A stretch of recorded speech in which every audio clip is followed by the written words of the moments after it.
Hey guys, Caleb Salvadori here. This is the Film Preset Collection version 7 out now. Sorry, the lighting's terrible. I had to wait for the sun to go down. It's so hot today, and it's currently August 11th. I should have made this video a few days ago. I was sick, and I'm a flight attendant.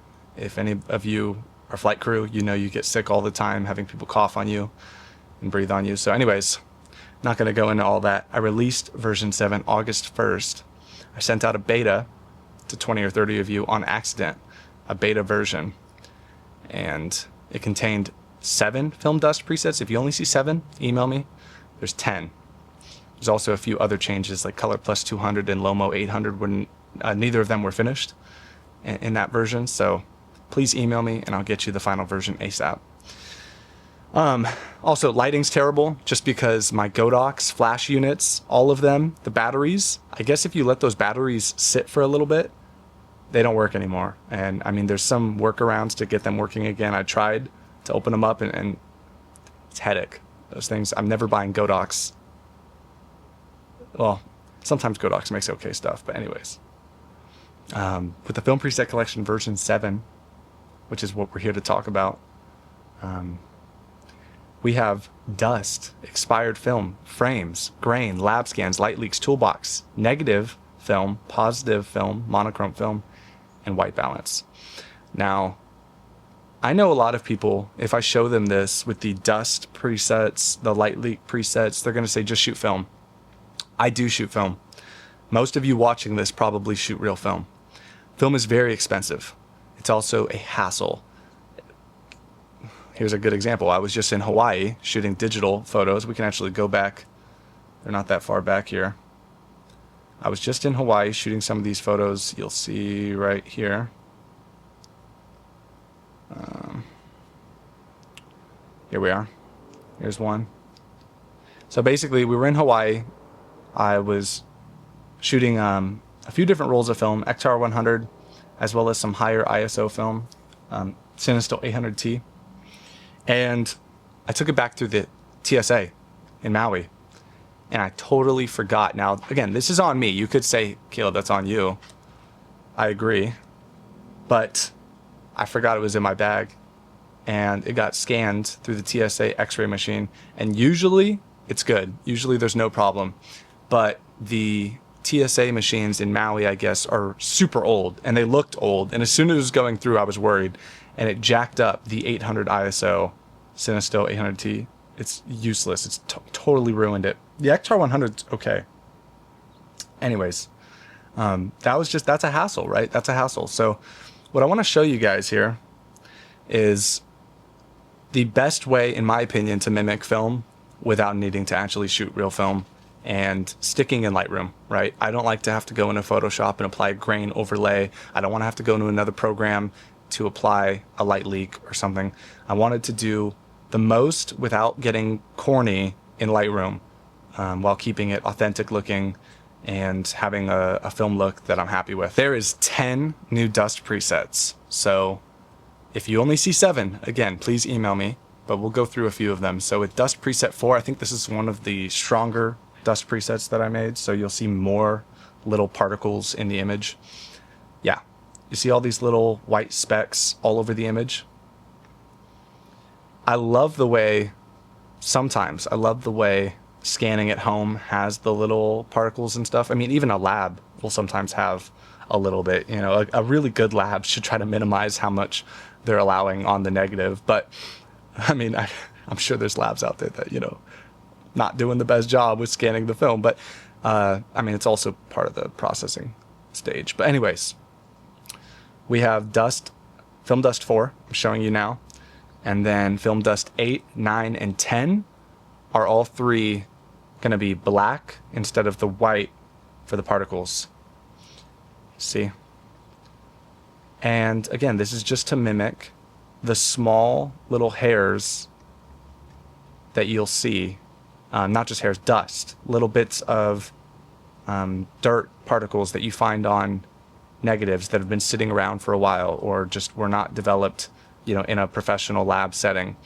And all 10 of these are different. They're going to apply the masks that I've made for the film dust to just be randomly applied throughout the image in what I found is a kind of natural looking manner. It's, again, this is in Lightroom, so this is not some overlay that you have to go into Photoshop to play around with. So I'll show you here. If we go to Film Preset Collection version 7 negative film, select CineStill 400D, we have the image right here. As soon as you apply the grain, I think it works. I think it looks great. Now you might prefer the white dust particles, you might prefer the black.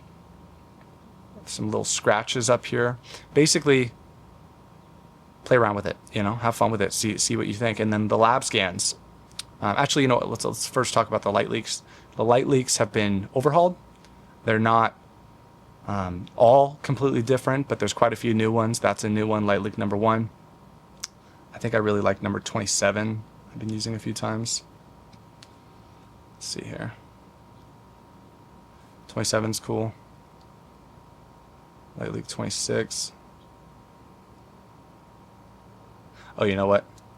Yeah, we're applying way too many light leaks. Let me just hover over a couple of them. Takes a second to load. Okay, so there's the one light leak I already applied. We'll get that out of there and then go to light leak 27. I think that looks great. Super cool. So again, if you want to apply a light leak, they're there. You don't need to, but I think it can sometimes work for an image and they can be fun. A lot of people are going to laugh at applying a light leak to a digital image. I get it. I totally get it, guys. It's just to have fun. It's just to play around with. So we'll go through some of these presets real quick. We have some new ones to talk about here. Let's see. I think I applied, this is Ektar 100 on this image, I believe. Okay, so there's Ektar 100. Very saturated, low grain. I love the way this photo looks on Ektar 100. Go back to CineStill 400D and compare it. Boosted shadows, slightly less saturation, but like kind of a different look to it. CineStill 800T, very different look. Color Plus 200. Again, just play around with these, see which one you prefer for any specific image because they're all going to apply a different look. Portrait 400, slightly less boosted shadows a bit, slightly less saturation from Color Plus 200. So if you aren't happy with the grain, something I should mention is the grain has been overhauled on every single preset for version 7. If we go in here to shadows, midtones, and highlights, you can see that the shadows, no, actually the highlights, are now stopping at 97. There's a slight feather up to 98, and then 99 to 100 is just completely cut from applying grain. It's because in the brightest shadows of real film, in the brightest highlights, the very brightest pure white highlights, you won't be able to see the film due to the sensor technology that's scanning film generally, like a SP3000, a Noritsu scanner. These scanners aren't going to show the grain in the brightest portion of the negative. It's going to just blow out and look pure white. And then in the darkest shadows, you're going to notice a lot of color noise off of a CCD sensor. The only way to replicate that in Lightroom is to actually lower the sharpening and noise reduction, basically both to 0. And so you can see if I apply the color noise reduction and raise it up, it gets rid of that. So for every single preset, I have the color noise reduction set to 0. If you don't want to see any noise in the shadows of your image, please just go into the color tab and raise it up a little bit and it'll get rid of it. But to mimic film, just to help add that look to it a little bit, I have that on 0. Okay, let's see here. We have a few more photos. I'd like to just show you some of the new presets. Okay. So I don't know which mask I have currently selected. Let's just delete all masks. And then let's select a preset here. We'll go 800T. Okay. Go back to 400D. Awesome. Ektar 100. Love the way that looks right away. disposable film.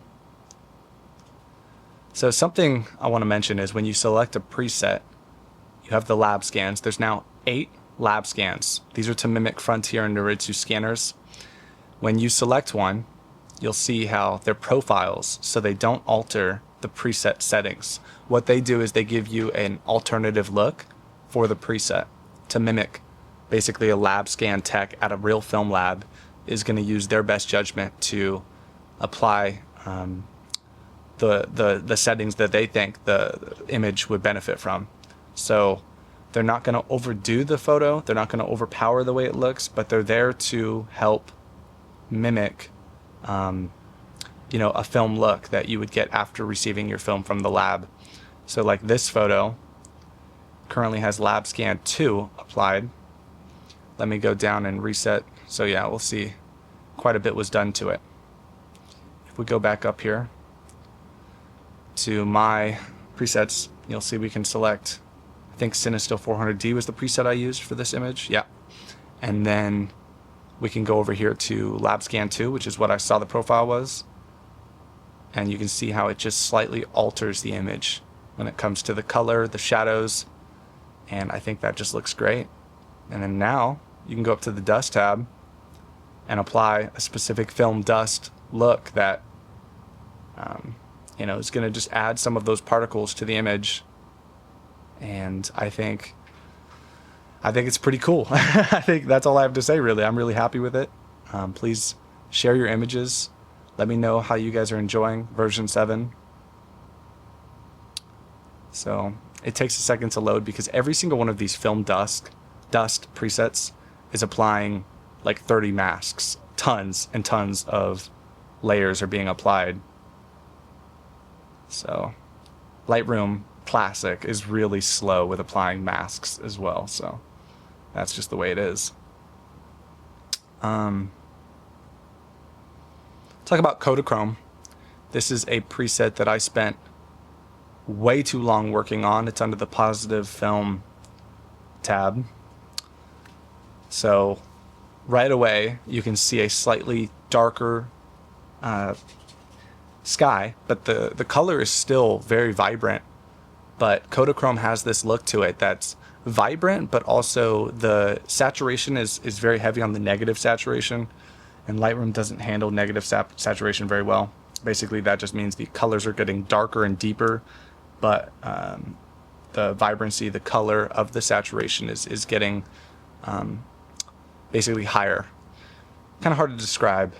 You can do it really well in DaVinci Resolve, funny enough, but I'm very happy with this. You can see there's a subtle warmth to the image. It's great for going around the streets of whatever city you're in. I noticed for portraits, the preset still looks pretty good. It can alter skin tones a little bit, but I'm happy with it. I think it looks great. And one of the other new presets is Cinestill BWXX. I love this preset. I worked day in, day I worked on this preset so much. For black and white, no man should ever have to work on black and white this long, because black and white presets are usually a lot simpler than the color ones. But I wanted to have those dark, inky blacks without being underexposed, and I'm very happy with it. So if we go over here to the film dust presets and we select one of these and give it a second, you'll see it's just very subtle, but I love the way that looks. It just applies some of those imperfections to the image that normally you would never be able to get in Lightroom. So let me know what you guys think. I hope this video showed you a bit. You know what, I'll show you one more thing. The expired film presets. So we have expired 800T. We have Fuji Color, Extra 400, Gold 200 expired, Gold Max 400, and then we've got some Konica expired film presets. These are going to be very old, very expired. The color changes on these are going to be extreme, but believe it or not, they can look cool on specific images. I swear to you guys, they can look great. Just play around with them and you might be surprised. And yeah, of course in the toolbox we still have the safe sky. And yeah, if you're using the Cinestill 800T in the negative, if you're shooting at night, try selecting the night 800T profile. Okay, it looks terrible here. This looks insane because this photo was not taken at night, right? If we bring that exposure down, you can see how it's very blue. And yeah, don't do it with this specific image. That looks absolutely terrible, but I promise you guys it can look good. That combination. Yeah, let me know how you guys are feeling about this. I'm very happy again with receiving the feedback that I've already had, and the dust presets, I'm stoked on them. I don't know if everybody's gonna like them as much as I am, but I think this applies just a little subtle look that I've never seen anyone else do in Lightroom. So oh, we got to talk about frames as well. So here we are, we have under the frames tab, I've made a 120 border. Of course, this doesn't look like 120 because the crop is wrong, but you can see it applies the 120 frame. It looks just like 120 film. Let's see a brighter image to be able to show you here. If we apply, let me first apply a preset because this photo needs a preset applied to it bad. So that's the raw. There's Ektar 100. If we bring down the exposure just a little bit, and then we apply a lab scan,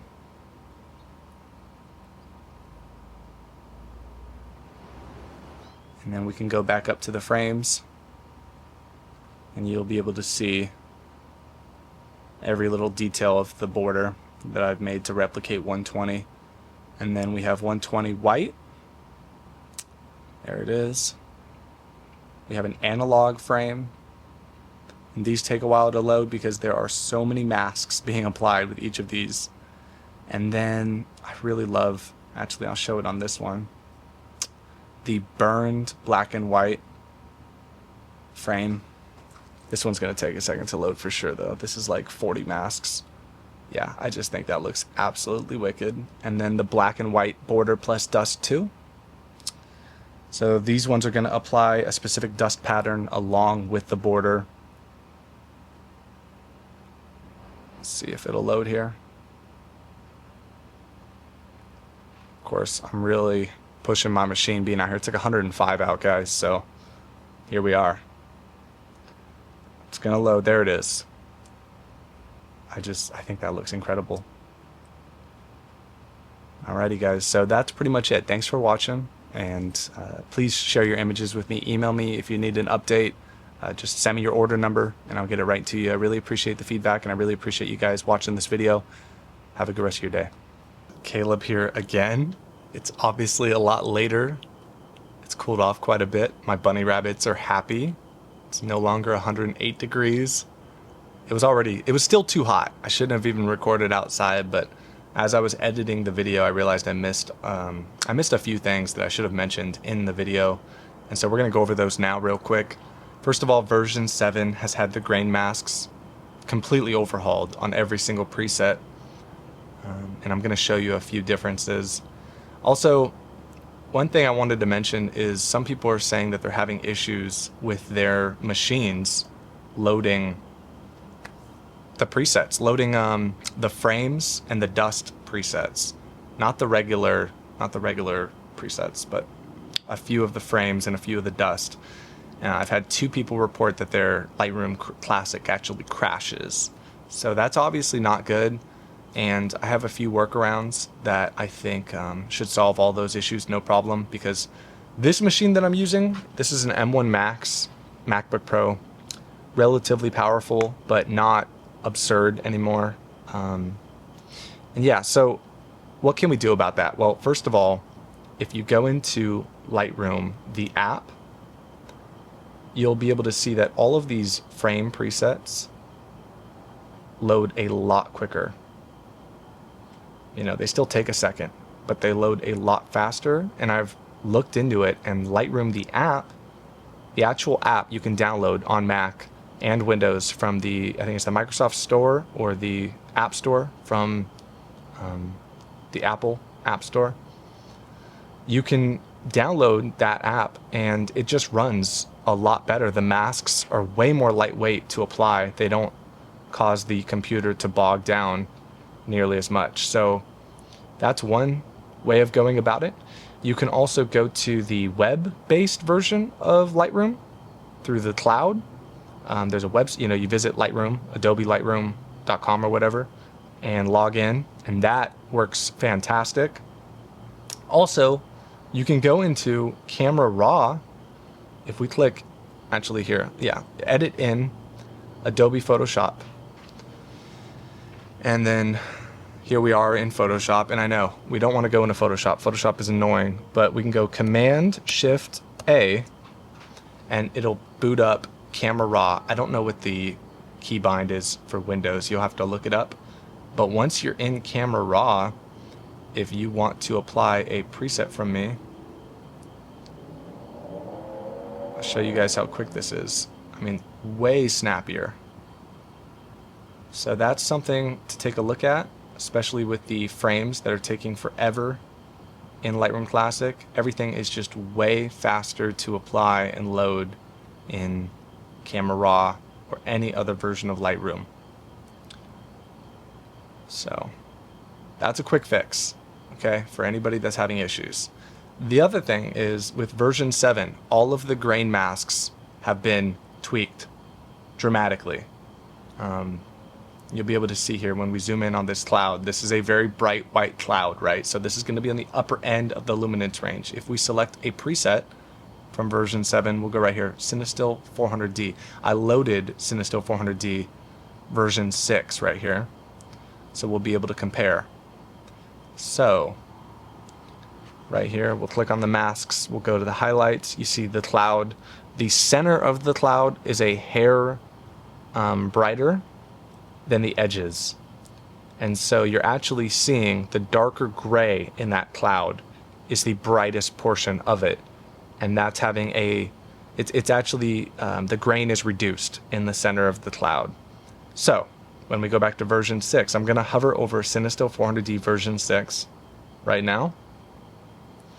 There it is. You can see the grain is applied across the entire cloud. So across the entire bright luminance range that cloud is occupying, the grain is covering it all.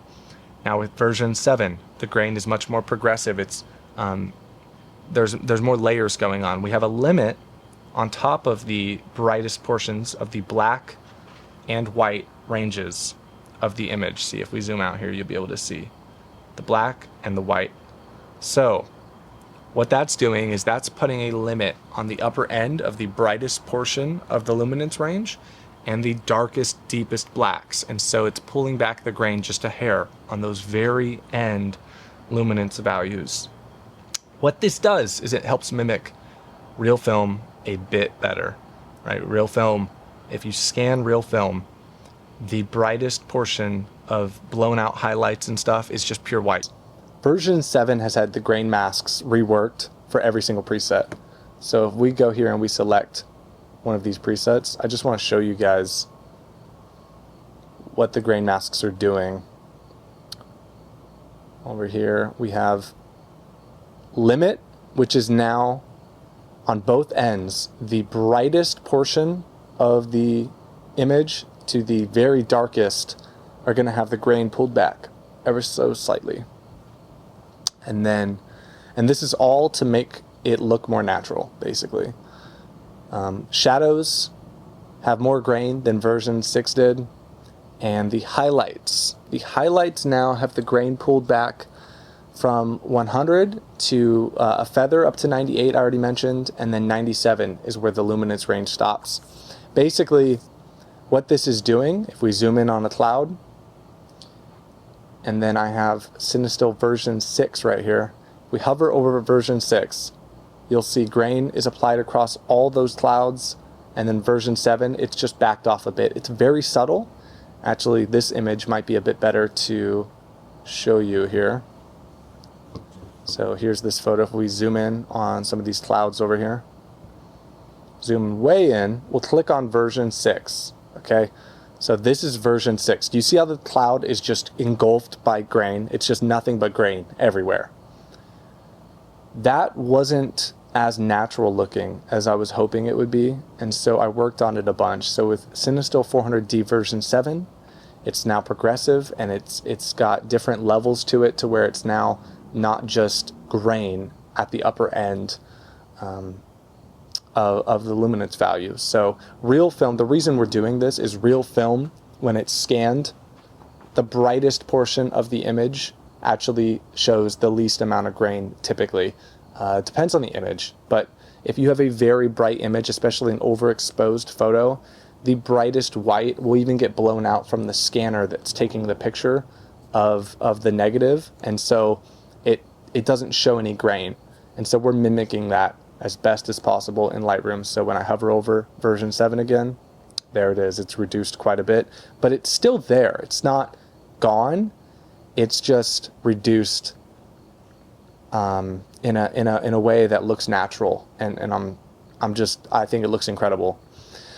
So the midtones, here, let me go over here. Let's go to another photo. We've looked at this photo way too much. The midtones of version 7 now look like this. Right, we're starting the feather at 15, and then the luminance range starts at 35, the main luminance range. The feather still covers the luminance range a bit, but when I say the main luminance range, I'm talking about the area right here. So when we're at 35, that's going to be the strongest, basically that's the grain, and then it starts to feather out and become reduced as you start. With version 6, you can see right here, we select version 6, and then we'll click on midtones. Should just load in. There it is. The midtones were covering such a wide range that it just didn't look natural. It didn't have that progressive flow that real film does throughout the shadows, midtones, and highlights. And so I've worked on the grain a bunch, just a bunch, and I'm very happy with it. So I wanted to touch on that.